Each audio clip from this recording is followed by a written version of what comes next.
Hello and welcome back to Kerbal Space Program. So today, as promised in my Airport CEO episode from earlier on, I am managing to do my Kerbal Space Program video on a different type of space plane in terms of its wing shape. So, what I'm going to be doing today is a twin wing space plane. It's going to be based off of Mark II and it's going to have very little fuel tanks. When I say space plane, I mean plane.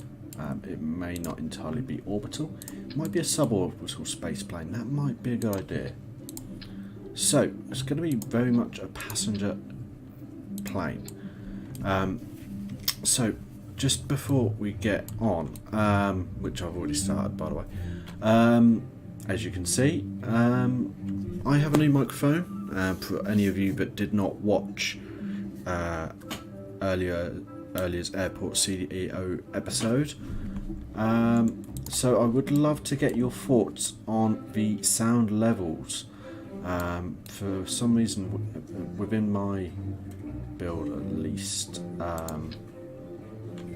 I seem to be getting a lot more sound out of the space planes, so I may have to adjust my sound settings. Well, I'm going to go there, I think. For space planes set differently to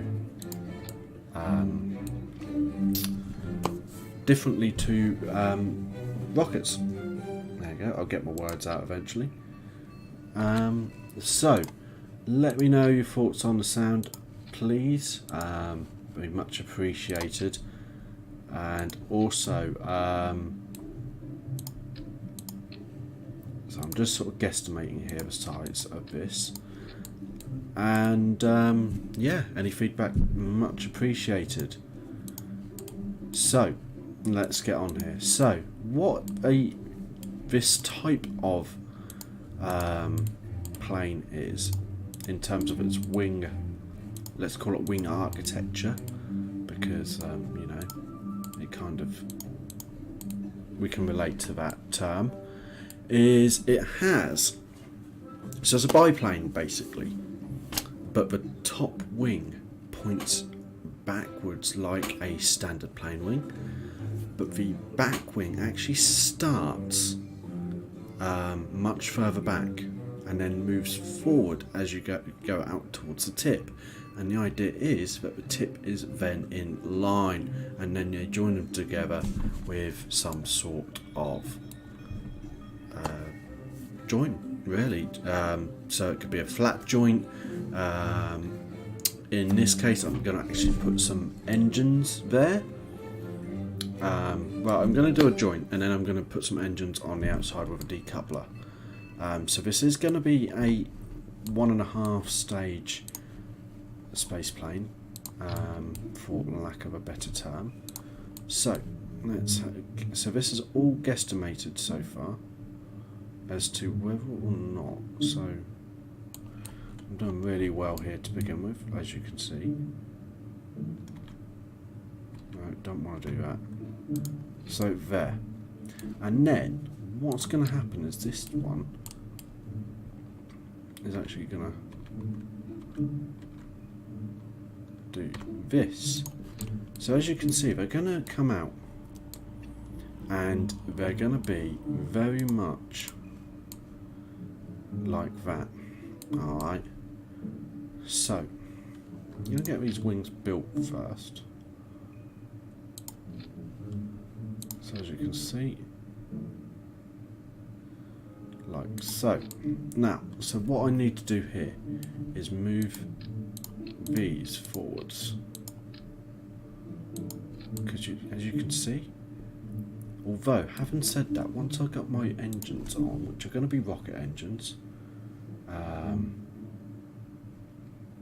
going to use those ones. They're lighter and they're more powerful as well.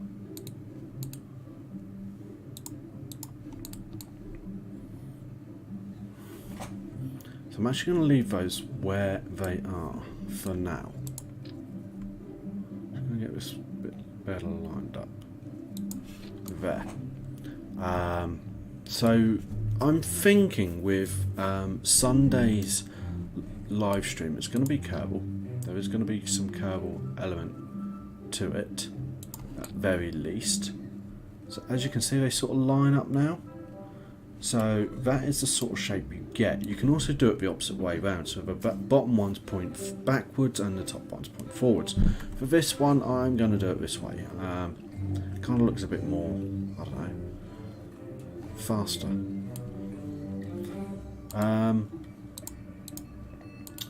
So I'm thinking I'm going to be doing a what do we call it now? There's so I'm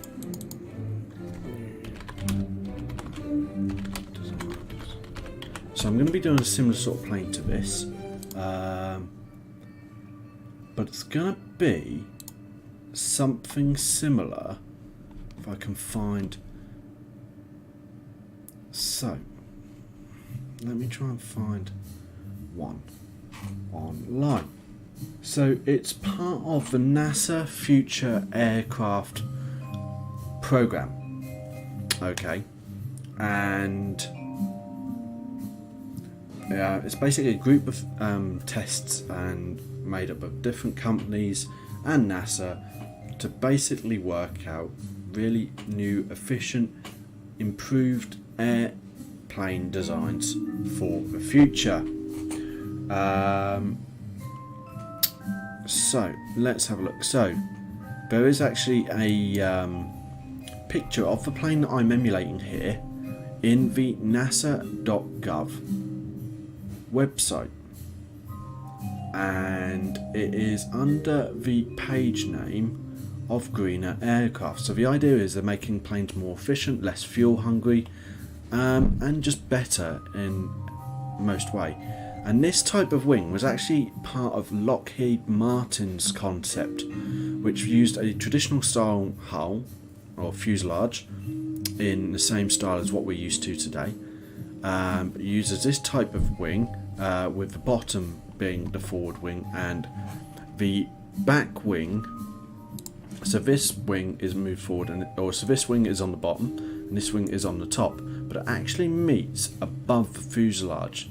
It actually connects with the vertical stabilizer, and then it has two rear-mounted engines, a bit like a MD-80, but they are full-size engines, so it looks a bit like a really long. It's a bit like an A10 style. The other type of plane I want to do is a mashup of this. So with this type of wing, but looking at Boeing's concept for the engine mounting. The interesting thing with that is going to be in Kerbal Space Program is putting the centre of thrust and getting it within the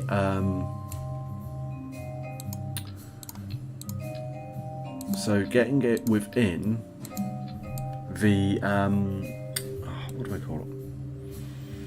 The centre of mass, because you want your centre of thrust to go through your centre of mass. Otherwise, if it's above, it's going to want to pitch down. If it's below, I think it's going to want to pitch up. Now, I'm not entirely sure if that's an entirely bad thing, but really, I'm not sure that's. I want to try and keep the plane as stable as possible without control. So that is why I'm not sure if I'm going to try. I want to try and keep it right. Alright, so I want to try and keep the plane as neutral in terms of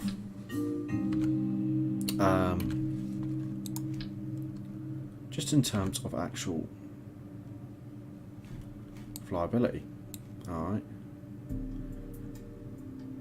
No, I don't like that. I had a thought then. It wasn't a very good one. Okay. So, obviously, I don't want it to be causing issues by So I need that there. So I need to push these front ones forward slightly.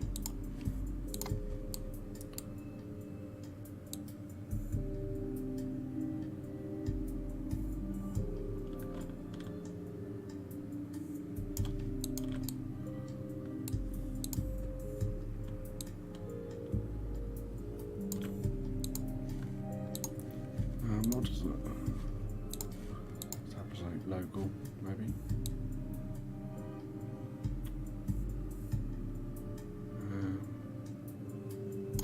I mean, it doesn't really matter that much because, to be honest, I'm not sure if it's going to be. Oh god, I don't like that.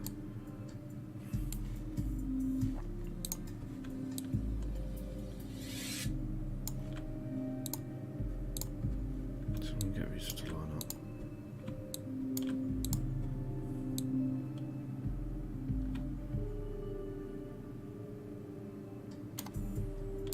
Now.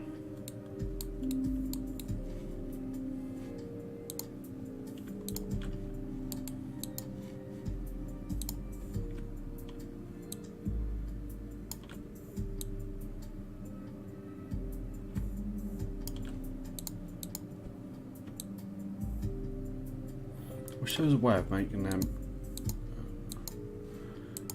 go in less, but there we go, that's sort of there. This is just a quick build, so I ain't going to fuss over it too much. So, structural wise, auto strut, rigid attachment, auto strut, rigid attachment. So I'm just going to put a couple of little struts in there. One from there to here. Don't want to do that.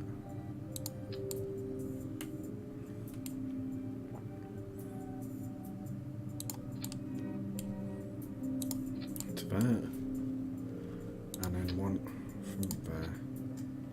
It's going to have to stick out a little bit more for now. There we go. So there's my strutting. That's the basic plane. So now I need to get this is all going to have to come forward, I think, a little bit. I need to get my vertical stabilizers. So I'm actually going to do 2 of those.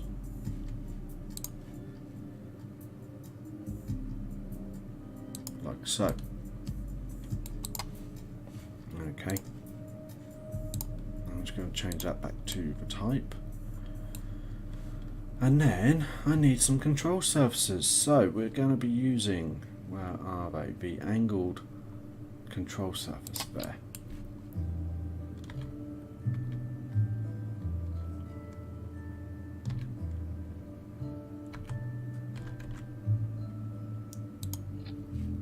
Like so.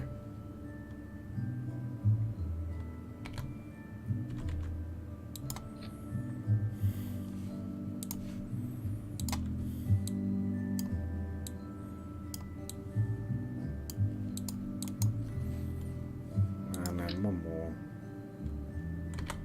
I like how easy these are going on. Just there. So that's our basic vertical stabilizers. Only problem is that majorly, and I mean majorly, shifted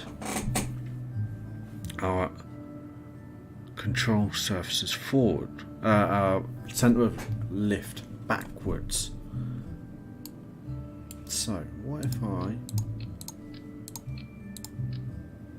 There we go. So we're going to take that out. There. So a bit weird noise in my ear. It's like weird grumbling noise.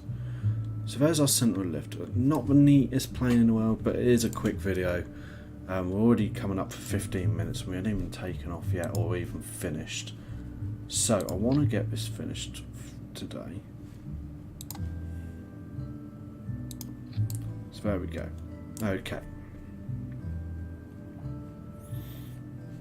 So there we go. We've got our basic airframe there. All we need now is some landing gears.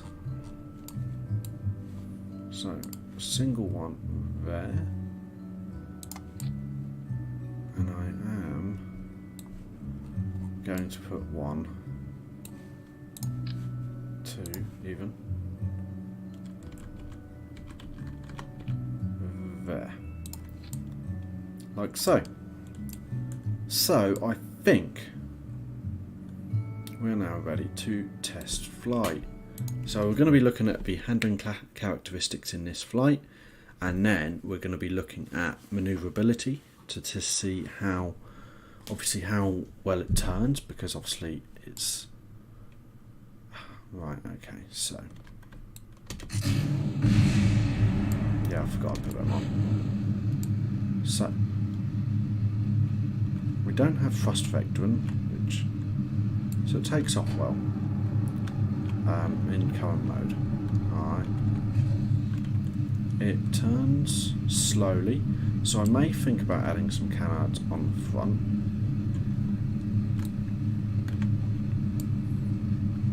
It's quite cool. It's not the most manoeuvrable.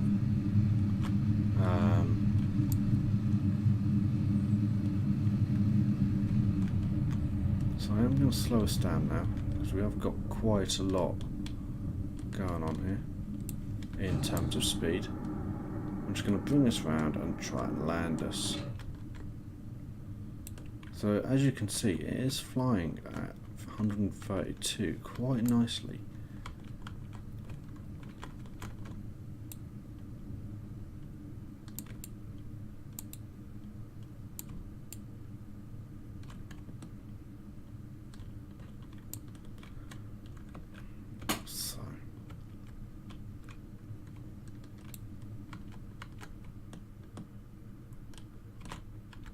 It's very stable, quite slow, so it is very much an airliner type manoeuvre in manoeuvring.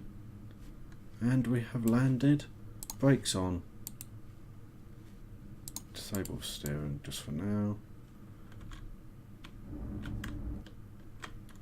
And there we go. And we can turn nicely. So I'm going to revert that back to Spaceplane hangar and do our first stage. So that's, we want this one.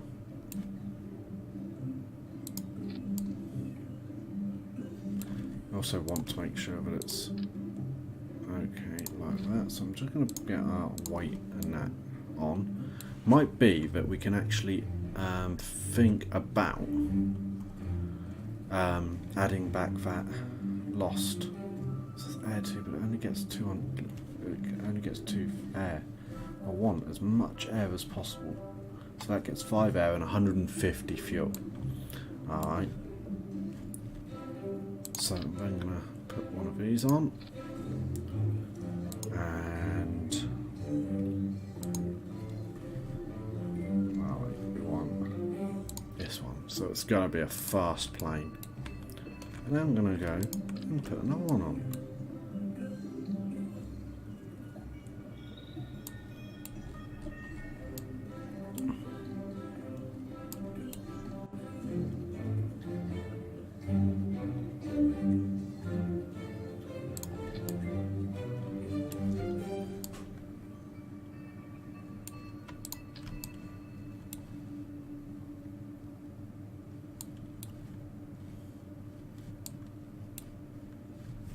Oh.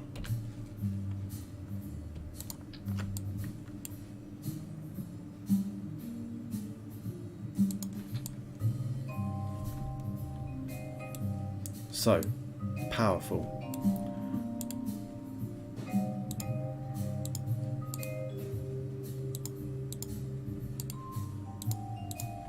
There we go, plenty of air. So this is a very much a Matt Lown inspired aircraft again, but it also takes some inspiration from the green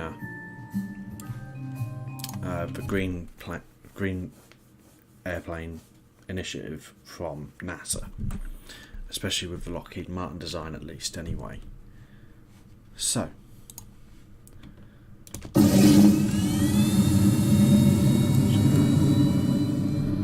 out here for a minute just because of the amount of noise. So it is quite loud. Sorry, I didn't realise I had my own volume on quite high as well. So as you can see, it's very quick. So we can then pull up hard. So I think this will get space. I really do.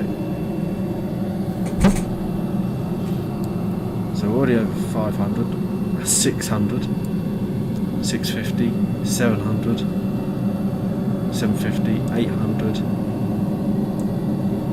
900. Really pulling up now. 1100.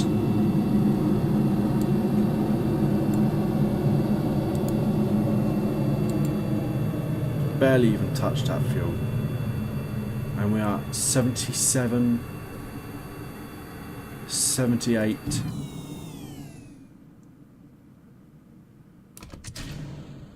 78,000 meters in our, just with our jet engines.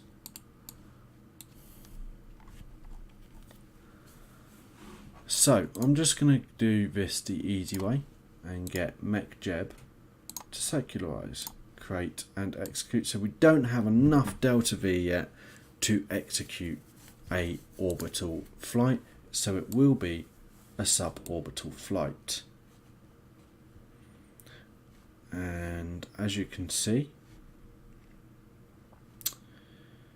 our delta V requirement is actually increasing because Mechjeb has already put us in a position to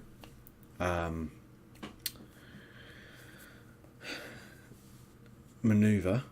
Problem with that is it's actually like putting up a sail in the airflow because you are this way on, and obviously you think that is a lot bigger than that and a lot more drag.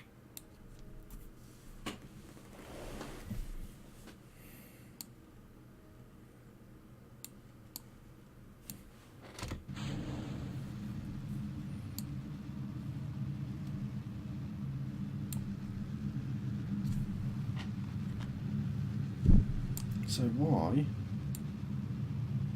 does that want to point forward?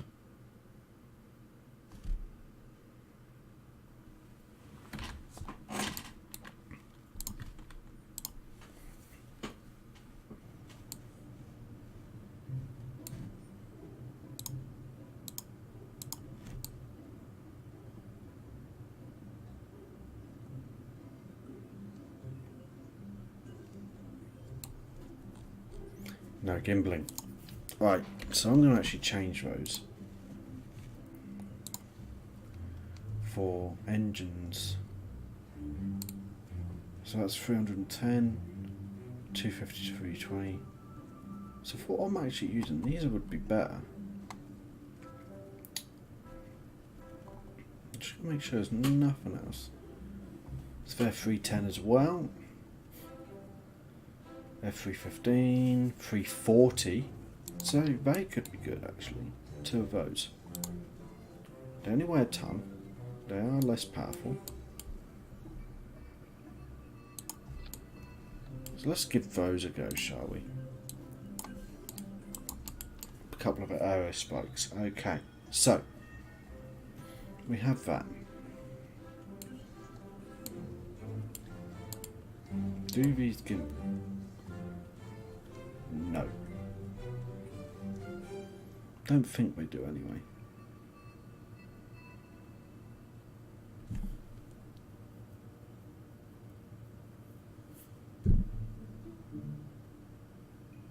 So these are really efficient and a really high ISP at lower altitudes as well. So if you look at this, it only produces 180 kilonewtons of thrust.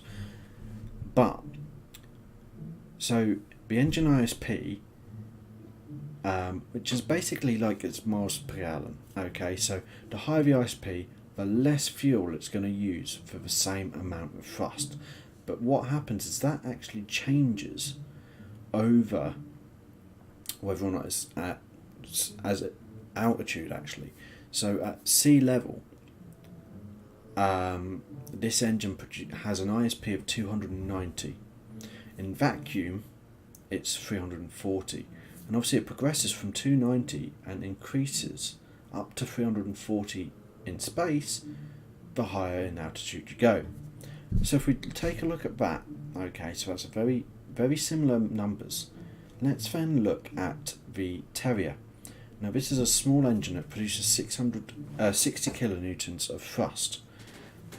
Engine ISP at sea level is only 85, so you're only going to be actually getting 14.783 kilonewtons. But when it's in space, it's extremely efficient at 345 ISP. Means you're going to be getting that full 60 kilonewtons. So you need to take that into account when picking what engine you use, because obviously the higher the ISP at sea level, the better for a first stage. The higher the ISP in vacuum, so that's space, the better it's going to be for, say, a space vessel, so something that's actually only used in space, or maybe a third stage or a second stage, depending on the altitude you separate. And then looking here, you've got, again, this is much more optimized for first stage, so it's a higher initial ISP at sea level. Again, that as well. That, if you look, is going the Wolf Hand. So this is a mock-up of the what was it, the RJ10? AJ10, wasn't it? The AJ10 engine used in the actually in the service module of the Apollo missions. So this was only actually used in space. And this has a huge difference. It's quite a big engine. Obviously it was Apollo, so it's going to have been. Its ISP at sea level is 70, so you're only going to get as much thrust from this engine. If you look at the size of it, you're only going to get as much thrust from that engine as you would from that one in space. So that produces 60, that at sea level only produces 69. I'm not even sure that's enough to produce to lift its own weight. I haven't tested that. That might be an idea for a future video, seeing how much weight you can actually take off with some of these low ISP at sea level engines. And it produces 380 in vacuum, which means at sea level your thrust is 69 kilonewtons, at vacuum 375, so it's a huge improvement. Same with this one, 90 at sea level, 350 at vacuum, so you're actually getting 250 kilonewtons. You'll never get an engine that is lower at vacuum than it is at sea level, I believe, or not in Kerbal Space Program at the minute anyway. Again, solid rocket boosters only really designed to be used generally as boosters for main stages or as first stages. So you'll notice a lot of these have a very high or very similar ISP at sea level to what they have in vacuum. So the kickback, very similar. Okay, so moving on. So we've made that alteration. Okay, so let's see how this goes. Should be faster because there's less weight. There's about half a ton less weight, and hopefully more efficient. So actually going to maintain our thrust. So what can we take off? So 109. There.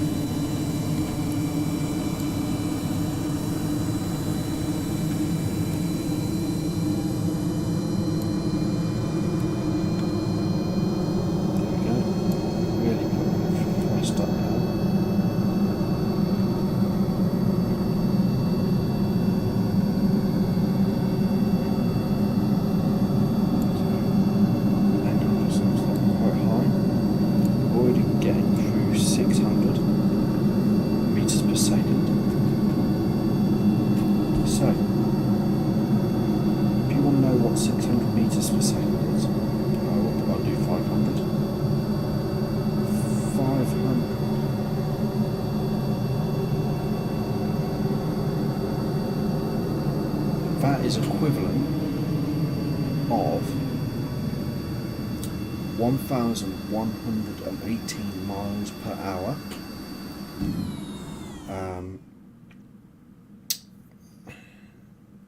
We obviously went higher than that, but there we go. So, but that's a good round number.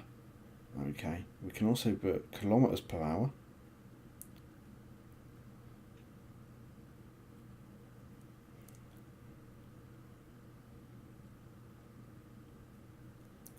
And that is 1800.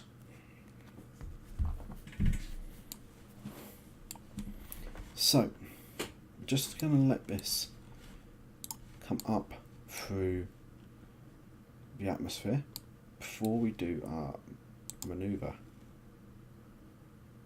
So we were slightly above prograde, and what that was doing was actually raising our apoapsis by using the shape of the plane.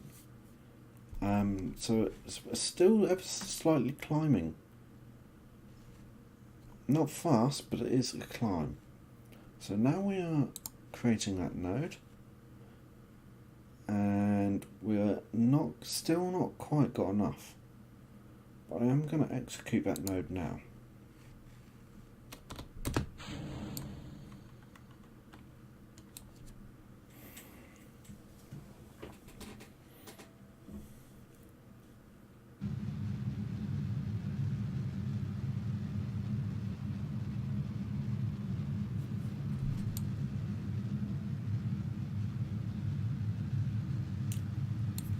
So as you can see, still wants to point down. I believe that's because we've got no gimbaling to correct that. So what I'm going to do is try and find an engine that has gimbaling. Alright, so the way to know that is by gimbal vector range here. So this engine, it's 105 kilonewtons. Okay, that actually might be a good fit. It's very small, which is fine, it's not an issue.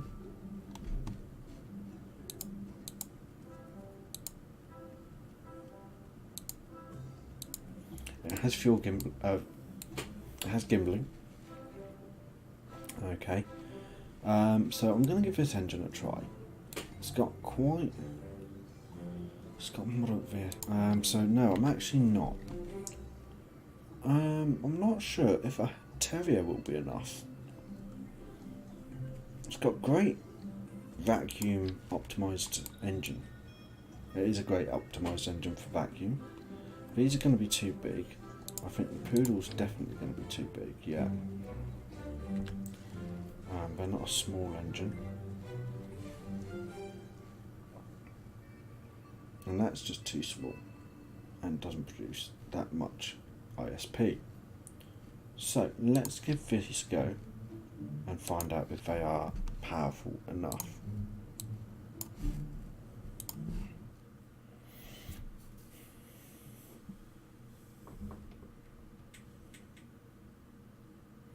So we are now at 34 minutes into the video. So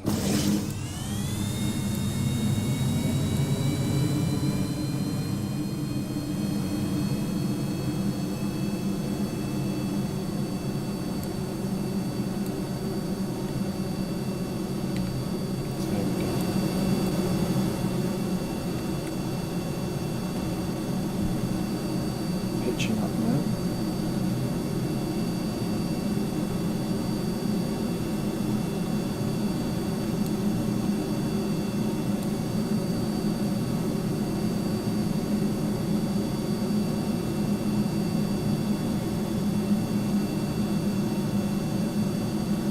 Again, let me know the sound volume on this.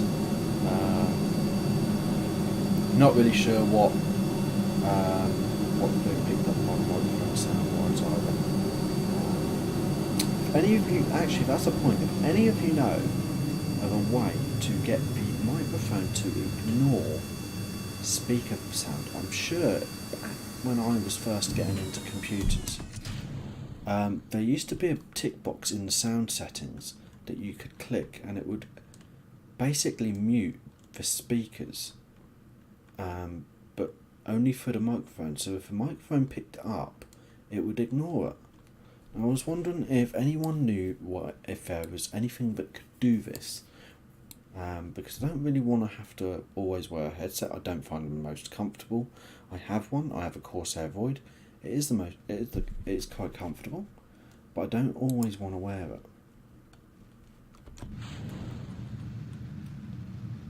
So,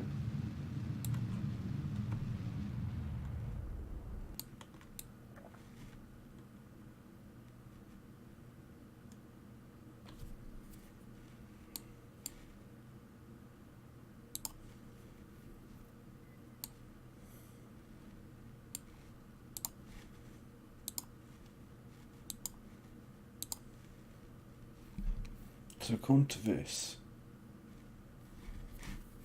I don't have a lot of Delta V, but I do. A lot more Delta V than I had.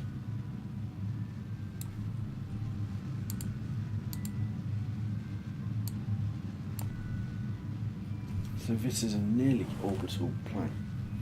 I think I actually used some that could have been used towards it as well. So, nearly coming to the end of this video now.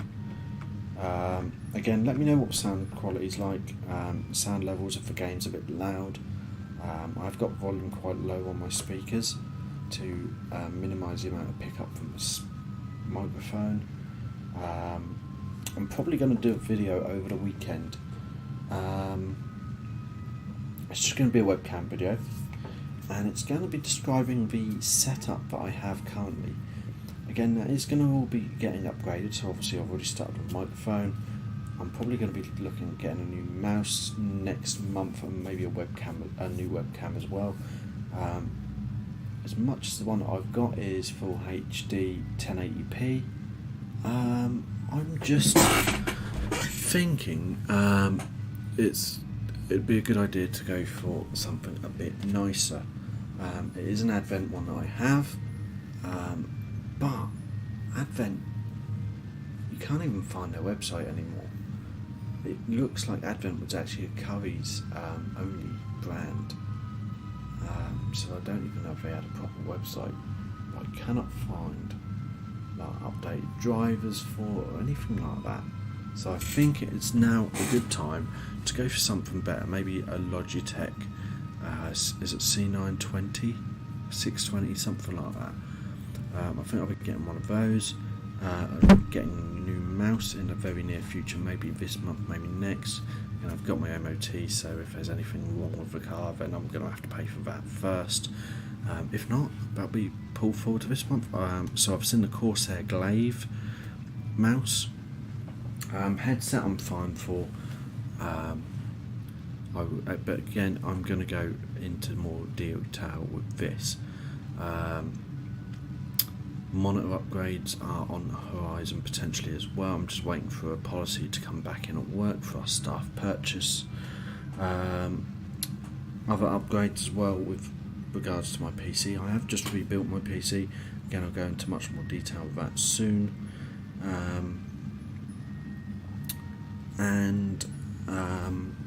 Yeah, so that's going to be done at the weekend, along with my live stream, or even maybe part of my live stream.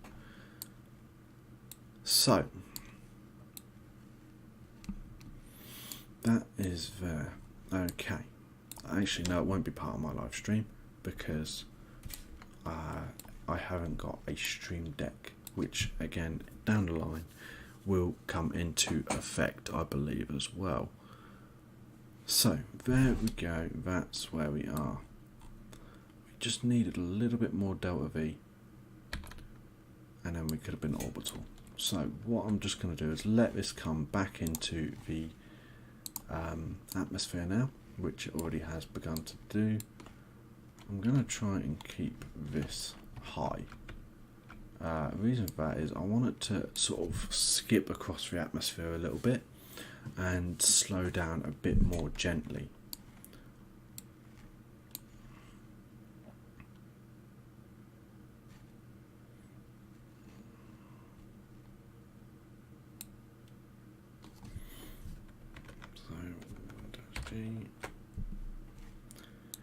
Take a screenshot of that.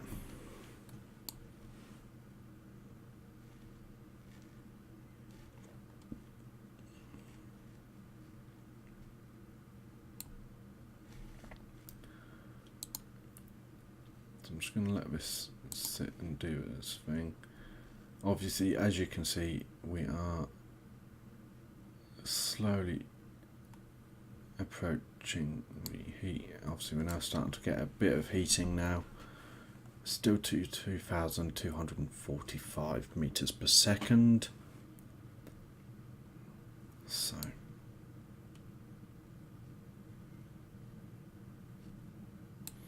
I'm wondering if we can land on these islands in front of me somewhere.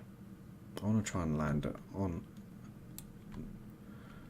Earth or dirt or land, even land it on land rather than ditching it at sea.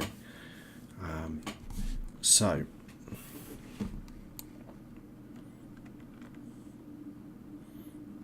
our speed is actually increasing, so I'm going to pull back a bit now. So I think we do need some forward canards, but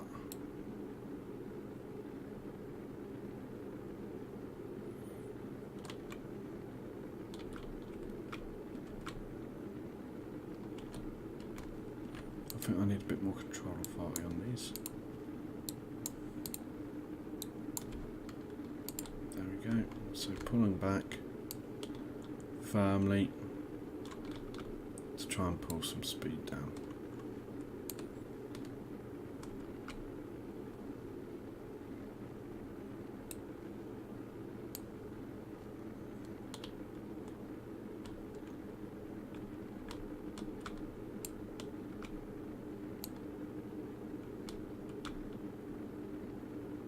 So we are slowly starting to lose speed now.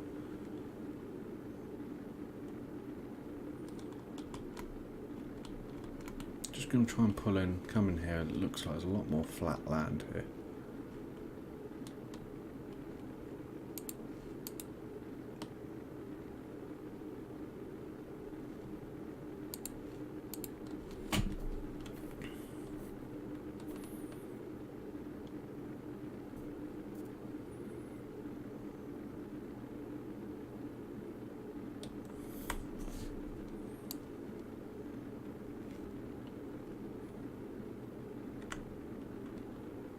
So now sub 1700, pulling back still to try and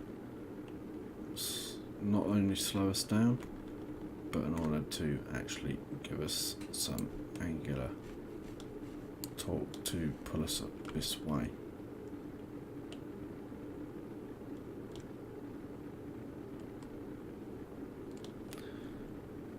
So in the description below, I know I've promised it a lot in my other Kerbal Space Program videos, but I've finally got that round to actually jotting my mod list down of installed mods. Now not all of them are compatible with version 1.6.1, I believe is what I'm running right now, but they all work. So I've got CKAN, which is where I find all of my mods and where I download them, and it installs and downloads them all for you. It also updates your mods, and also obviously updates every time I open CKAN. It's a great little program for mod management. From there, Astrogator. Now what this does is it creates maneuvers to intercept other planetary bodies, so Mun, Minmus, Moho, Duna, you name it, it will give you a intercept for those, so it makes it quite easy to work out sometimes. I am quite lazy when it comes to stuff like that. Kerbal Engineer Redux. Now this is one of the mods that I really recommend. So does Everyday Astronaut. I believe Matt Lown uses it, don't quote me on that. And so does Scott Manley. Mechjeb 2 and Mechjeb and Engineer for All. So these I'm using together to do my autopilots for ascent and orbit.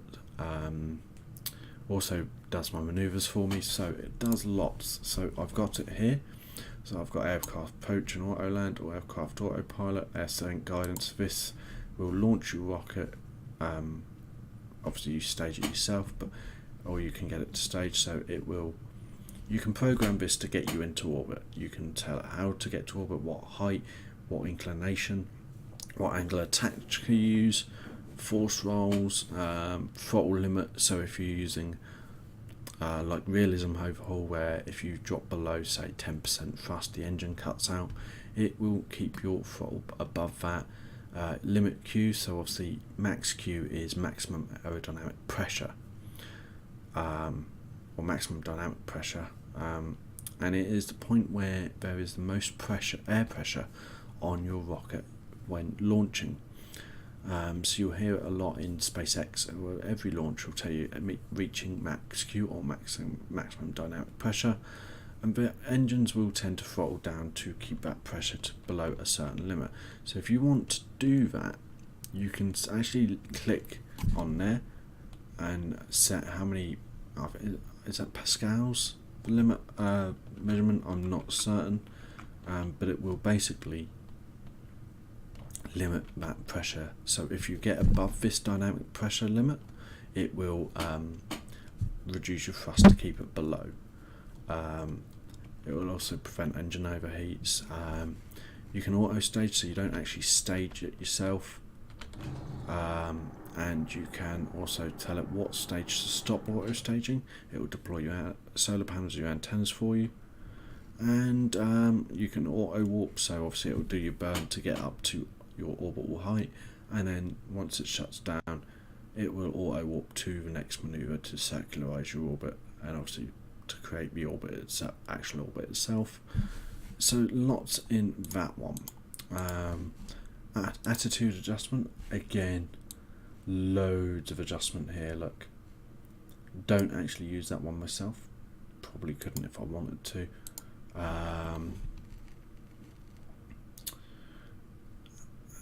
Custom window editor, so you've got the orbit windows there.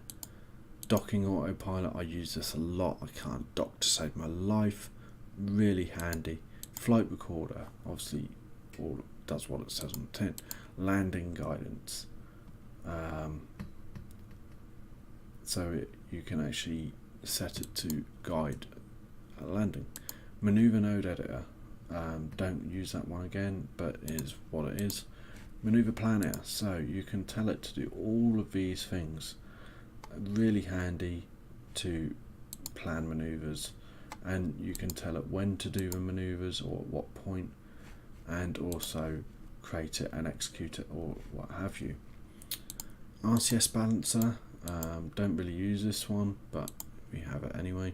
Rendezvous autopilot, so this, you get yourself into orbit, say you want to get to your space station, so this will actually get you to your space station.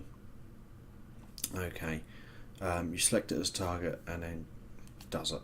Okay, rendezvous planner, similar sort of thing. So you select your target and then you can plan it and do it. Rover autopilot, obviously autopilot for rovers. This one I'm not really sure what it does.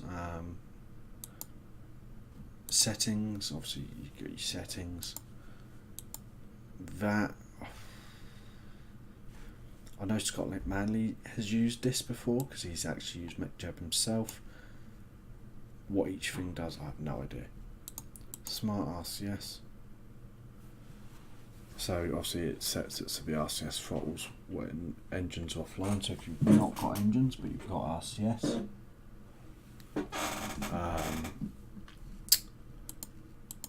again, this one, not really sure what that does.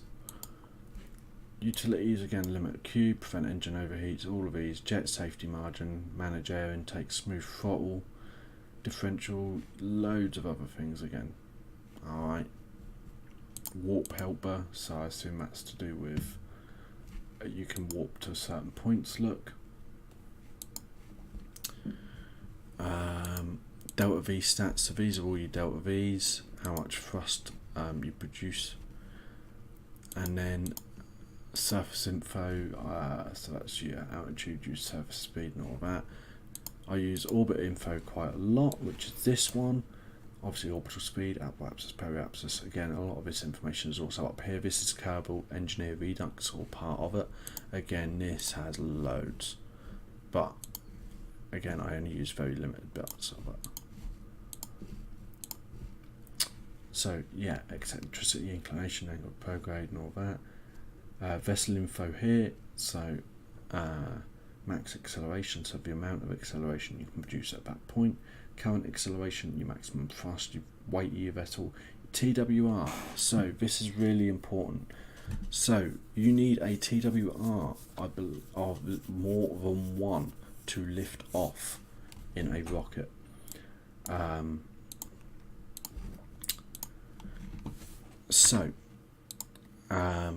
I tend to go for a TWR of between 1.3 and 1.5. Okay, this for me, it's not too slower lift off, but you don't want it to go too high too fast. So if you get your TWR to say 3 and you're still really low in the atmosphere as you're lifting off, you're susceptible for the bottom to want to overtake. So it's like the back trying to overtake the front, and the engine, the rocket could flip. Okay. So for stability, I try to keep it at 1.4-ish, but at liftoff, just to help with that. Okay, so our delta V. So if we get delta V stats, which we have down here anyway, I always forget that with this version. So it's 304 meters per second, according to that. I don't get that, so I'm going to use this one. So, vacuum 1235.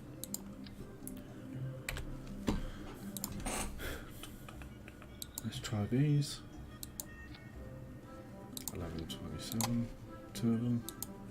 1077. So, but we've got to try and get the balance, okay?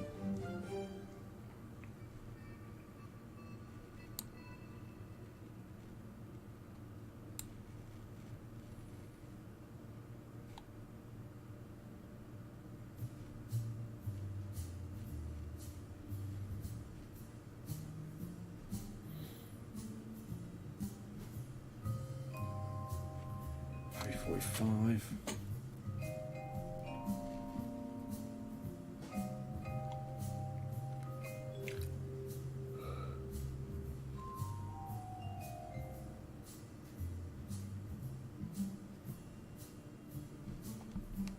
They look like they're a lot lower thrust than they used to be. So a single one of those, 2 of those produces oh no, 1198, okay.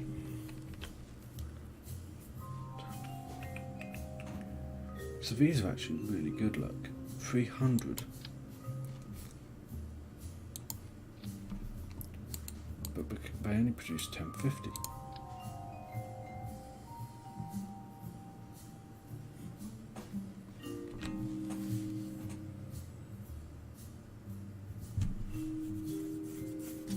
So I actually think we might pick the best engines.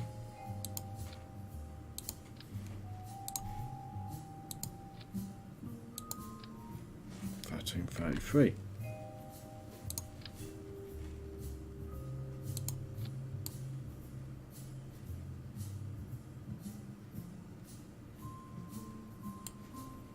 So what I'm actually going to do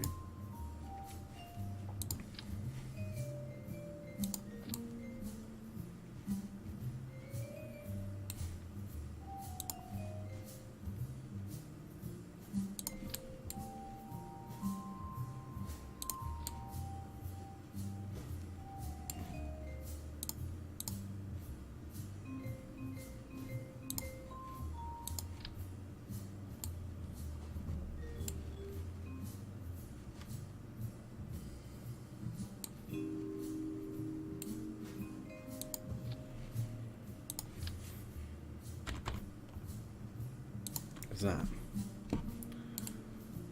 Okay.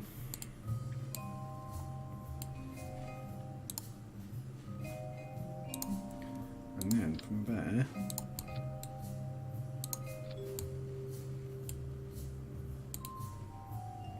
see.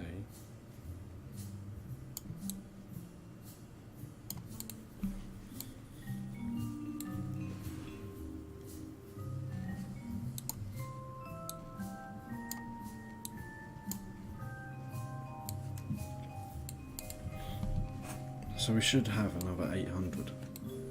Okay.